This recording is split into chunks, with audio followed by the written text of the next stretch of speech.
جئنا تبصرة عن كل ضلال أعددنا بضع رسال. تخصص فی الافتاء کی یہ جو ورکشاپ ہے اس میں بہت ساری باتیں آپ حضرات کے سامنے اصولی طور پہ ذکر کی گئی ہیں، اساتذہ کرام بتلا رہے ہیں، لیکن چند ایک باتیں ایسی ہیں جو جزیات سے متعلق ہیں، اور جزیات کا ذکر کرنا اس اعتبار سے بھی مقصود ہے کہ کچھ مسائل ایسے ہیں وہ زمانے کی جدت کے ساتھ ساتھ وہ مارکۃ الاعراب بنتے چلے جا رہے ہیں اور ہر کسی کی زبان پر ہیں، تو لوگ اکثر پوچھتے رہتے ہیں، اس وجہ سے ان کا معلوم ہونا ضروری ہے۔ انہی مسائل میں سے ایک ہے مصنوعی طریقہ تولید، یعنی بعض لوگ زوجین ایسے ہوتے ہیں میاں بیوی جن کی کسی وجہ سے اولاد نہیں ہو رہی تو وہ نت نئے طریقے اختیار کرتے ہیں، اور ایک المیہ ہے کہ ہمارے پاکستان کے اندر اور اسی طرح سے بر صغیر میں اللہ تعالیٰ کے بیان کردہ اصول سے ہٹ کے ہم ایک معاملے میں چلتے ہیں اور معاشرہ ہی سارا کا سارا اس کی لپیٹ میں ہے، جیسا کہ اللہ تعالیٰ کا فرمان ہے 4 شادیاں ہر بات آدمی کر سکتا ہے اور اس کی اجازت دی گئی ہے، لیکن ہمارا معاشرہ کچھ اس طرح کا بن گیا ہے کہ اس میں ایک شادی کے بعد دوسری کی اگر کوئی سوچتا ہے تو اس کو پورا معاشرہ بری نظر سے دیکھتا ہے،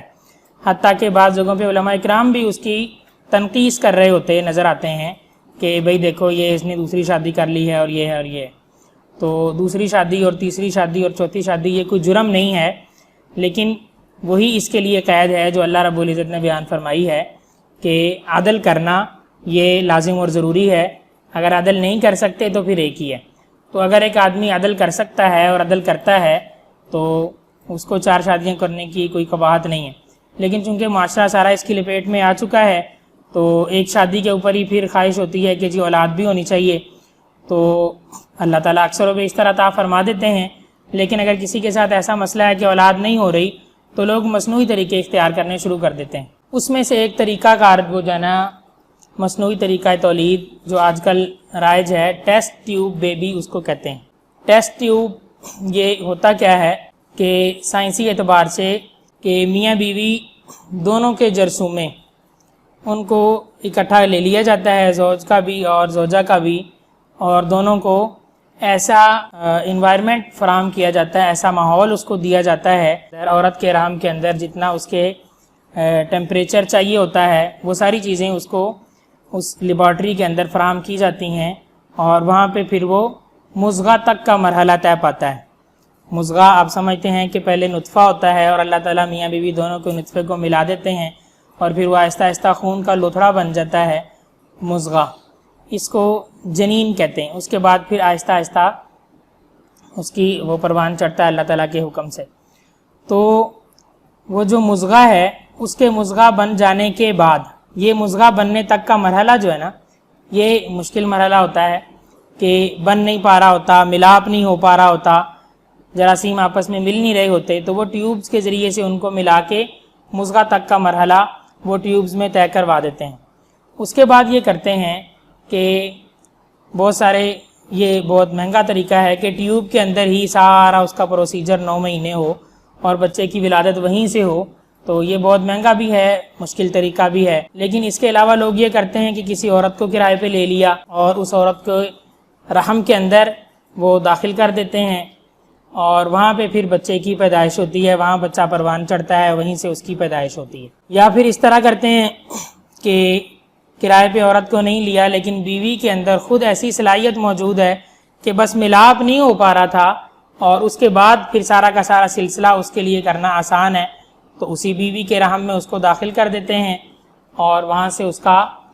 جو ہے نا پیدائش اور سارے مراحل طے ہوتے ہیں۔ اب ہمارے سامنے جو پیش آمدہ مسائل ہیں اس حوالے سے علماء کرام سے جو مسائل پوچھے جاتے ہیں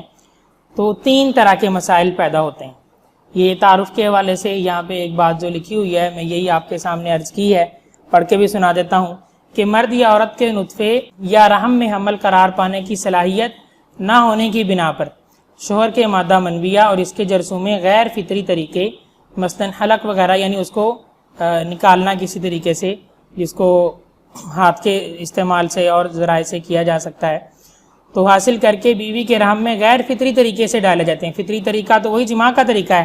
اور اس کو کسی انجیکشن کے ذریعے سے داخل کریں گے تو یہ غیر فطری طریقہ ہوگا۔ تو مرد کا مادہ منویہ اور عورت کا بیضہ ملا کر ٹیوب میں کچھ مدت کے لیے رکھ لیتے ہیں اور پھر انجیکشن کے ذریعے رحم میں پہنچا دیے جاتے ہیں۔ چونکہ اس کے پہنچانے کا عمل اجنبی مرد یا عورت سر انجام دیتے ہیں جو کہ شرعاً جائز نہیں ہے، اس لیے اس سے اجتناب لازم ہے۔ ظاہر ہے کہ ڈاکٹر حضرات جو ہیں وہ وہی اس کام کو سر انجام دیں گے، اور وہ میاں بیوی تو آپس میں ان کو اللہ رب العزت کی طرف سے نکاح کی جو قید ہے اس کی وجہ سے آپس میں ایک دوسرے کا جسم دیکھنا، ملنا، اس کی ساری اجازت ہے۔ لیکن کسی اور آدمی کے لیے کسی کی بیوی کے شرمگاہ کو دیکھنا اور اس میں یہ داخل کرنا، چاہے وہ ڈاکٹر ہے چاہے کوئی بھی ہے، تو شرعاً جائز نہیں ہے۔ ایک تو اس کا طریقہ کار کا ناجائز ہونا یہاں سے سمجھ میں آتا ہے۔ دوسرا یہ ہے کہ اس سے جو مسائل پیدا ہوں گے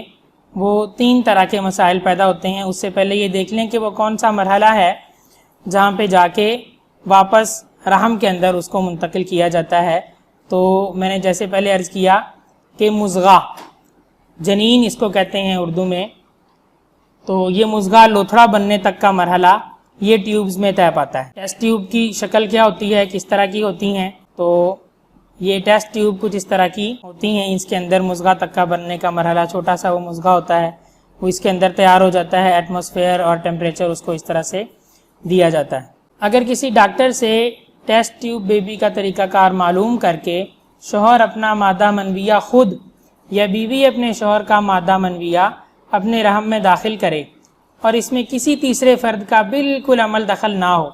یعنی کسی مرحلے میں بھی شوہر یا بیوی میں سے کسی کا سطر کسی مرد یا عورت کے سامنے نہ کھلے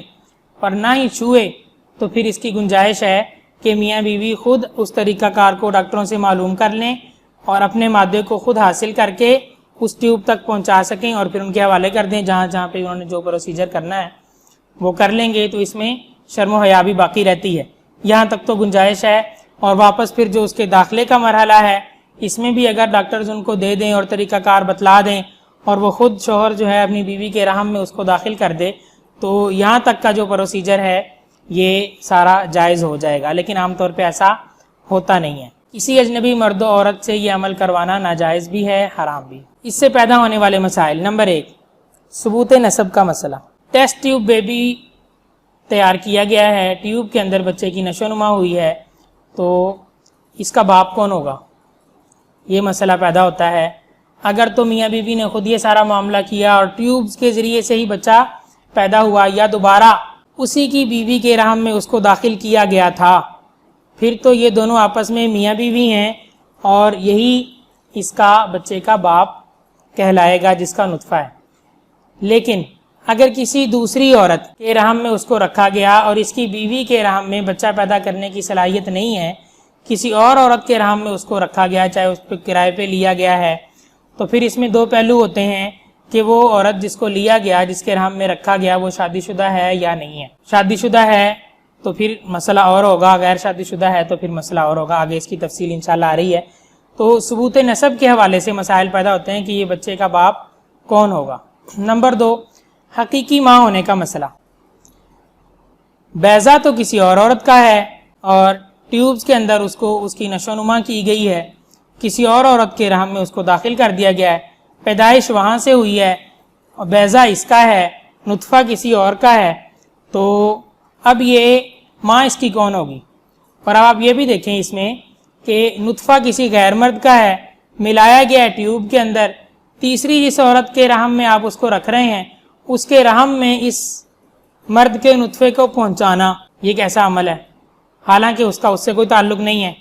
اب یہ جو تعلق ہوتا ہے، یعنی مادہ منویہ ایک آدمی کا، نطفہ ایک آدمی کا کسی عورت کے رحم کے اندر داخل کیا گیا، اس سے کیا مسئلہ پیدا ہوتا ہے؟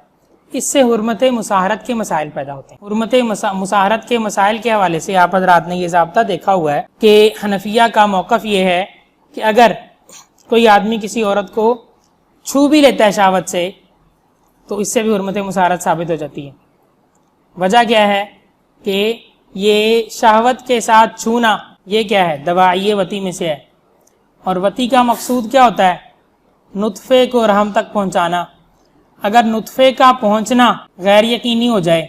اس وقت تک تو احتمال ہوتا ہے کہ بھئی اس نے یہ کیا اس لیے ہے کہ یہ نطفہ وہاں تک پہنچانا چاہتا ہے، لہٰذا حرمت مسارت ثابت ہوگی، یہ موقف ہے حنفیہ کا۔ لیکن اگر کسی آدمی نے کسی عورت کو شہوت سے چھوا اور اس سے برداشت نہیں ہو سکا اور اس کا مادہ ادھر ہی نکل گیا، اب حرمت مسارت ثابت ہوگی اس عورت سے؟ نہیں ہوتی۔ وجہ کیا ہے کہ مادہ جس کے وہاں پہنچنے کا احتمال تھا وہ باہر ہی نکل گیا ہے، وہ احتمال بھی ختم ہو گیا، اور شہوت جو اس وجہ سے پیدا ہوئی تھی وہ شہوت بھی اس کے نکلتے ہی ختم ہو گئی، لہذا حرمت مسارت ثابت نہیں ہوتی۔ لیکن یہاں پہ کیا ہو رہا ہے کہ ایک تیسری عورت کے رحم کے اندر وہ مادہ ایک غیر آدمی کا پہنچایا جا رہا ہے جس کا اس عورت کے ساتھ نکاح کا تعلق بھی نہیں ہے، تو مقصودی چیز جو نطفہ تھا وہ تو ادھر پہنچ رہا ہے کہ نہیں؟ پہنچ رہا ہے۔ جب نطفہ ادھر پہنچ رہا ہے تو حرمت مسارت بھی ثابت ہوگی۔ ٹھیک ہے جی۔ تو تیسرا مسئلہ جو پیدا ہوتا ہے حرمت مسارت کا مسئلہ پیدا ہوتا ہے۔ یہ تین چیزیں ہیں، ان کو اچھی طرح ذہن نشین کر لیں، اور ان کا ثبوت کیسے ہوتا ہے اب اس طرف میں آ رہا ہوں، اور آپ نے ان تین باتوں کو، اصولی باتوں کو سمجھ لیا تو آگے ساری کی ساری بحث انشاءاللہ تعالیٰ آسان ہو جائے گی۔ 7 ممکنہ صورتیں اس کی بنتی ہیں، وہ ہم دیکھیں گے، لیکن ان تین باتوں کو اور ان کے دلائل کو اگر آپ حضرات سمجھ لیں گے تو ان 7 صورتوں کے احکام آپ خود بتلائیں گے۔ تو ثبوت نسب کے حوالے سے نسب کس سے ثابت ہونا ہے، اس میں شریعت کا ضابطہ کیا ہے؟ تو شریعت اس حوالے سے یہ ضابطہ ہمیں بتلاتی ہے کہ جس خاتون کے رحم میں نشو و نما اور پیدائش ہوگی اس کے شوہر سے نسب ثابت ہوگا۔ یہ اصولی بات، جس خاتون کے رحم میں بچے کی اس کے ذریعے سے پیدائش ہوگی اس کا جو شوہر ہوگا اسی سے بچے کا نسب ثابت ہوگا۔ جس کا نطفہ ہے اس سے نسب ثابت نہیں ہونا، یہ ذہن میں رکھ لیں۔ جس کا نطفہ، ایک آدمی کا نطفہ ہے، اس نے ٹیسٹ ٹیوب بیبی میں اس کو ڈلوایا تھا اور اپنی بیوی کا بیضہ بھی لیا تھا، اب ایک تیسری عورت کے رحم میں رکھ دیا ہے اور وہ عورت شادی شدہ ہے، اب جب پیدائش ہوگی تو یہ تیسری عورت جس کو کرائے پہ لیا ہوا ہے اس کے شوہر سے نسب ثابت ہونا ہے، یہ اس کا باپ بنے گا، یہ کرائے والی عورت کا شوہر اس کا باپ بنے گا، یہ نطفے والا اس کا باپ نہیں بن سکتا۔ کیوں؟ اس وجہ سے کہ نطفے کو اس عورت کے رحم میں داخل کیا گیا، یہ تو ہے، لیکن کیسے داخل کیا گیا؟ غیر فطری اور غیر شرعی طریقے سے، اور غیر فطری اور غیر شرعی طریقہ جو ہے اس کو نبی اکرم صلی اللہ علیہ وسلم نے کیا ارشاد فرمایا، ابھی آپ آگے دیکھ لیتے ہیں۔ آپ علیہ السلام کا مبارک فرمان ہے الولد للفراش وللآخر الحجر، کہ فراش ہوگا، فراش کس کا ہوتا ہے؟ جس کی بیوی ہوتی ہے، تو جس کی بیوی ہے نسب اسی سے ثابت ہونا ہے، دوسرے آدمی سے نسب ثابت نہیں ہو سکتا۔ یہی وجہ ہے کہ وہ کرائے پہ جو عورت لی ہے اس کے شوہر سے نسب ثابت ہوگا، اس وجہ سے کہ وہ عورت اپنے شوہر کا فراش ہے، اس غیر آدمی کا فراش نہیں ہے جس کا نطفہ گیا ادھر۔ لہٰذا ثبوت نسب کے حوالے سے یہ اصولی بات ہمارے ذہن میں آ گئی کہ جس عورت کے رحم میں بھی بچے کی نشو و نما ہونی ہے اور وہاں سے پیدائش ہونی ہے، اس عورت کا جو شوہر ہوگا وہ بچے کا والد کہلائے گا شرعی طور پہ، اصولی طور پہ، اور جس کا نطفہ ہے وہ اس کا والد نہیں کہلائے گا۔ اب آپ دیکھیں جی، اس نے سارا پروسیجر کیا کیوں تھا؟ ٹیسٹ ٹیوب والا خرچہ کس کے لیے اٹھا رہا ہے؟ اولاد کے لیے۔ اولاد ہو بھی گئی تو اس کی نہیں ہے، کیا فائدہ ہوا یہ کرنے کا؟ خرچہ بھی سارا اٹھائے گا، اور اولاد کے ہو سکتا ہے کہ وہ کرائے پہ جو عورت لی ہے بچہ ان کو دے بھی دے، تو کیا قوانین کے مطابق اور شریعت کی روح سے اس بچے کے نسب کے نام کے ساتھ اپنا نام لکھ سکتا ہے بطور والد ہونے کے؟ نہیں لکھ سکتا۔ تو اس پروسیجر میں پڑھنے کی پھر ضرورت کیا ہے؟ بہرحال لوگ مسائل پوچھتے ہیں تو آپ حضرات کے سامنے یہ چیزیں ہونی چاہیے کہ نسب اسی سے ثابت ہونا ہے جس کی یہ بیوی ہے۔ ایک بات ہم نے ثبوت نسب کے حوالے سے دیکھ لی۔ دوسری چیز حقیقی ماں ہونے کے حوالے سے اصولی ضابطہ کیا ہے؟ ایک عورت نے اپنا بیضہ دیا ہے، ٹیسٹ ٹیوب بیبی کے اندر اس مضغہ تک کے مراحل اس نے طے کیے ہیں، اب اگر اسی کے رحم میں اس کو رکھ دیا گیا تو حکم اور ہے، اور اگر دوسری عورت کرائے پہ لے کے اس کے رحم میں رکھ دیا گیا اور وہاں نشو و نما ہو رہی ہے تو حکم اور ہے۔ اصولی ضابطہ اس کے اندر کیا ہے؟ وہ یہ دیکھتے ہیں کہ جس عورت کے رحم میں بچہ پرورش پائے گا اور وہاں سے پیدائش بھی ہو، پیدائش ہونا ضروری ہے، وہاں سے پیدائش بھی ہو، تو وہی عورت اس بچے کی حقیقی ماں کہلائے گی۔ جس کا بیضہ ہے یہ اس کی ماں نہیں کہلا سکتی۔ پھر وہی بات، کیا فائدہ ہوا ان کو یہ سارا کچھ کرنے کا؟ وہ ماں نہیں بن سکتی، وہ باپ نہیں بن سکتا، تو اب یہ اس کی ماں نہیں بنے گی، جہاں سے پیدائش ہوگی وہی ماں بنے گی۔ وجہ کیا ہے؟ اللہ تعالیٰ کا فرمان وَوَصَّيْنَا الْإِنسَانَ بِوَالِدَيْهِ احسانا، یہاں تک تو یہ فرمایا کہ والدین کے ساتھ احسان کا حکم اللہ تعالیٰ نے دیا ہے۔ اور جو ہونے کی وجہ اللہ تعالیٰ بیان فرما رہے ہیں وہ کیا ہے؟ حملتہ امہ کرہن ووضعتہ کرہا، ماں اس کو 9 مہینے اٹھائی رکھتی ہے تکلیف کے ساتھ، اور اس کی پیدائش کے مراحل بھی طے ہوتے ہیں تکلیف کے ساتھ، تو جو تکلیف اٹھائے گی وہ ماں ہوگی۔ اور تکلیف کون اٹھا رہی ہے؟ جس کے رحم میں وہ پرورش پا رہا ہے، اسی نے اس کو 9 مہینے برداشت کرنا ہے، وہیں سے اس کی پیدائش ہونی ہے۔ تو بھی وہی ہوگی جس نے اپنا بیضہ دے دیا اور چپ کر کے آرام سے گھر میں بیٹھی ہے، اس نے کوئی تکلیف نہیں جھیلی، کچھ دیکھا نہیں ہے، وہ کہلانے کی بھی حقدار نہیں ہے۔ دوسری دلیل اللہ تعالیٰ فرما رہے ہیں واللہ اخرجکم من بطون امہاتکم، اللہ تعالیٰ نے تمہیں تمہاری ماؤں کے پیٹوں سے پیدا کیا ہے۔ تو معلوم ہوا کہ جہاں سے پیدائش ہو رہی ہے، جہاں سے اخراج ہو رہا ہے وہی ہے، جہاں سے اخراج نہیں ہوا وہ کہلانے کی حقدار بھی نہیں ہے۔ لہذا جس عورت کے رحم سے پیدائش ہوگی بھی وہی ہوگی۔ یہ 2 دلائل ان سے ہمیں پتہ چلا کہ کون ہوتی ہے، بیضہ دینے سے صرف نہیں بن جائے گی۔ تو پہلی اصولی بات ہم نے یہ دیکھی کہ نسب کس سے ثابت ہوگا؟ کہ وہ عورت جس کی بیوی ہوگی، جس کا فراش ہوگی، وہی اس کا والد بنے گا۔ اور یہ دوسری اصولی بات ہم نے دیکھ لی کہ جو اس کو جنے گی وہی اس کی حقیقی ماں بنے گی۔ حرمت مصاہرت کے حوالے سے اصولی بات کیا ہے؟ یہ بات کچھ ہم نے پہلے کر بھی لی ہے، یہاں پہ دیکھتے ہیں حنفیہ کا موقف۔ حرمت مصاہرت کی اصل علت انزال فی الفرج ہے، لہذا جس کا نطفہ بھی کسی دوسری رحم میں پرورش پائے گا تو نطفہ کے اس رحم میں ہونے کی وجہ سے اس سے حرمت مصاہرت ثابت ہوگی۔ جس آدمی کا نطفہ کسی تیسری عورت کے رحم میں داخل کیا گیا تو حرمت مصاہرت اس سے ثابت ہو جائے گی، اس وجہ سے کہ مقصود جو ہوتا ہے وہ نطفہ ہوتا ہے، اور وہ نطفہ وہاں پہ پہنچا ہوا ہے، حرمت مصاہرت ثابت ہو جائے گی۔ اب حرمت مصاہرت کے حوالے سے آپ حضرات کو سب کو پتہ ہے، آپ حضرات علماء اکرام ہیں کہ کیا کیا مسائل پیدا ہوتے ہیں نکاح طلاق کے رشتوں کے حوالے سے۔ یہاں پہ در مع شامی عبارت نقل کی گئی ہے فَلَوْ أَنزَلَ مَعَ مَسٍ أَوْ نَظَرٍ فَلَا حُرْمَةَ، اگر کسی آدمی نے کسی عورت کو دیکھا یا صرف چھو لیا اور انزال ہو گیا تو حرمت ثابت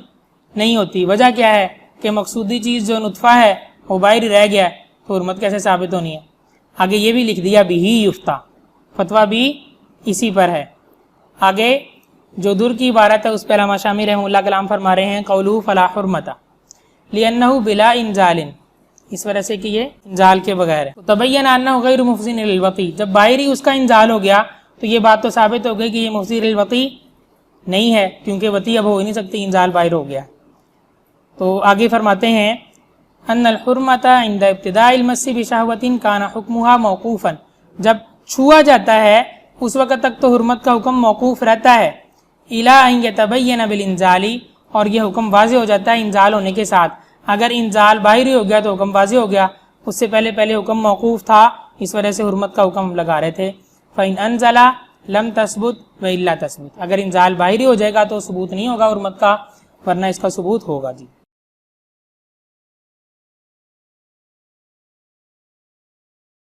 پہلی صورت یہ فرماتے ہیں کہ اگر زوجین اپنے مادہ تولید کو مصنوعی ٹیوب میں رکھوائیں یا خود رکھیں، زوجین خود رکھیں یا ٹیوب میں رکھوائیں، اور بالفرض ٹیوب ہی میں بچے کی نشو و نما اور اسی سے پیدائش ہو، تو بچے کا نسب انہی زوجین سے ثابت ہوگا، اس لیے کہ کسی تیسری جگہ پہ گیا ہی نہیں اور کوئی احتمال پیدا ہوا ہی نہیں۔ دوسری صورت، اگر میاں بیوی کے اجزائے منویہ کو خارجی ٹیوب میں رکھ کر افزائش کی جائے اور کچھ وقت کے بعد اسے بیوی کے رحم میں منتقل کیا جائے اور وہیں سے بچے کی پیدائش ہو، تو اس کا نسب بھی زوجین سے ہی ثابت ہوگا، اس میں بھی تیسری طرف جانے کی کوئی ایسی بات نہیں ہے۔ باقی وہ بات اپنی جگہ مسلم رہے گی کہ داخل اگر ڈاکٹروں نے کیا ہے تو بے حیائی کا اس میں جو عنصر پایا جا رہا ہے، اس وجہ سے یہ ناجائز ہوگا، طریقہ کار ناجائز ہوگا۔ تیسری صورت، اگر کوئی شخص اپنے نطفہ اور کسی اجنبی عورت کے بیضہ کو ٹیوب میں بارآور کرائے اور پھر اسے ایک مدت کے بعد اپنی بیوی کے رحم میں منتقل کرا دے، دونوں اجنبی ہیں، جن کا نطفہ لیا جا رہا ہے وہ دونوں اجنبی ہیں، ان کا آپس میں نکاح نہیں ہوا،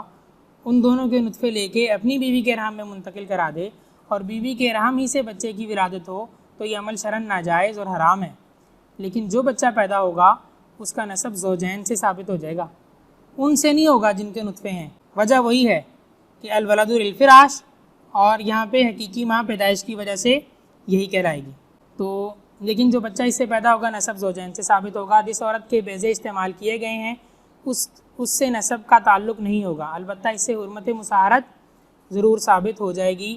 اس اجنبی آدمی کے ساتھ اس عورت کی۔ اگر شوہر کی منی قابل تولید نہ ہو اور وہ کسی دوسرے شخص کے مادہ منویہ کو اپنی بیوی کے بیضوں سے ملا کر خارجی ٹیوب میں بارآور کرائے اور پھر اپنی بیوی کے رحم میں منتقل کرا دے اور بیوی کے رحم سے ہی بچے کی پیدائش ہو تو یہ طریقہ بھی حرام ہے، لیکن اس بچے کا نسب بھی انہی میاں بیوی سے ثابت ہوگا، اور جس غیر مرد کا مادہ شامل کیا گیا ہے اس سے نسب ثابت نہیں ہوگا، البتہ حسب ضابطہ حرمت مصاہرت ثابت ہوگی۔ خود اس کی منی کے اندر اتنی صلاحیت نہیں ہے، اتنے جرثومے نہیں ہیں کہ وہ تولید کر سکے۔ وہ یہ کرتا ہے کہ کسی اور آدمی کے جرثومے لے لیتا ہے، اپنی عورت کے بیضے کے ساتھ ٹیوب میں ملا کے واپس اپنی بیوی کے رحم میں رکھوا دیا، تو اب نسب تو اسی سے ثابت ہوگا، اس بندے کو اولاد تو مل جائے گی، نسب اس سے شرعی طور پہ اس سے ثابت ہو جائے گا۔ وہ الگ بات ہے کہ بچے کی عادات و خصائل اور چیزیں وہ اس سے مماثلت نہیں کرتی ہوں گی، وہ اسی سے ہوں گی جس کا نطفہ ہے، لیکن نسب اس سے ثابت ہو جائے گا اور ماں بھی اسی کی بیوی بنے گی، اور جس کا نطفہ ہے اس کے ہاتھ کچھ نہیں آیا۔ حرمت مصاہرت ضرور ثابت ہوگی اس وجہ سے کہ اس کا مادہ استعمال ہوا ہے۔ اگر بیوی کا رحم حمل کا متحمل نہ ہو اور یہ شکل اپنائی جائے کہ میاں بیوی کا مادہ منویہ ٹیوب میں بارآور کرا کے کسی اجنبی عورت کے رحم میں پہنچا دیا، اپنی بیوی کے رحم میں صلاحیت نہیں تھی، کسی اجنبی عورت کے رحم میں پہنچا دیا اور اس عورت سے بچے کی پیدائش وہیں پہ ہوئی، تو یہ طریقہ کار بھی یقیناً کھلی بے حیائی ہے اور حرام ہے، لیکن بچے کا نسب اسی عورت سے ثابت ہوگا جس کے بطن سے پیدائش ہوئی، یعنی حقیقی ماں وہی کہلائے گی اس کی، اور اگر وہ عورت منکوحہ ہو تو اس کے شوہر سے بھی نسب ثابت ہوگا، اور جن زوجین کے نطفوں سے افزائش ہوئی ہے ان سے نسب ثابت نہیں ہوگا، صرف حرمت مصاہرت ثابت ہوگی۔ یہ بات بھی ہم نے پہلے تفصیلی طور پہ دیکھ لی ہے۔ اگر شوہر کسی اجنبی مرد اور اجنبی عورت کے نطفوں کو بارآور کرا کے اپنی منکوحہ کے رحم میں منتقل کرا دے، پہلے ایک صورت گزری ہے کہ آدمی صرف اجنبی تھا، بیضہ اس کی بیوی کا تھا، اب یہ صورت ہے کہ مرد بھی اجنبی ہے، عورت بھی اجنبی ہے، دونوں کے ایک کا نطفہ اور دوسرے کا بیضہ لے کے اپنی بیوی کے رحم میں رکھوا رہا ہے، تو اسی سے ولادت بھی ہو جائے تو طریقہ کار تو یہ حرام ہے، لیکن بچے کا نسب انہی زوجین سے ثابت ہو جائے گا، اور اجنبی مرد و عورت جن کا مادہ تولید استعمال کیا گیا ہے ان سے صرف حرمت مصاہرت ثابت ہوگی۔ آخری صورت جو ہے، اگر کوئی شخص اپنی دو بیویوں میں سے ایک بیوی کے بیضہ کو اپنے نطفہ کے ساتھ ملا کر خارج میں بارآور کرائے، وہ اپنی بیوی کے بیضہ کو دوسری بیوی کے رحم کے اندر اپنے نطفے کو لے کے اور اپنی بیوی کے بیضہ کو لے کر ٹیوب میں بارآور کروائے، اس کو ٹیسٹ ٹیوب کے اندر، اور اس کے بعد اپنی دوسری بیوی کے رحم میں رکھوا دے، تو اس سے یہ ہوگا کہ جہاں سے پیدائش ہوگی وہ اس بچے کی حقیقی ماں کہلائے گی، جس عورت کا جس بیوی کا بیضہ ہے وہ اس بچے کی حقیقی ماں نہیں ہوگی۔ ویسے تو رشتے میں تو ماں ہی لگے گی اس کی، لیکن اس کی حقیقی ماں نہیں کہلائے گی، اور اسی آدمی سے اسی شوہر سے اس بچے کا نسب بھی ثابت ہو جائے گا۔ آخر دعوانا الحمدللہ رب العالمین۔ جئنا تبصرة عن كل ضلال، أعددنا بضع رسالة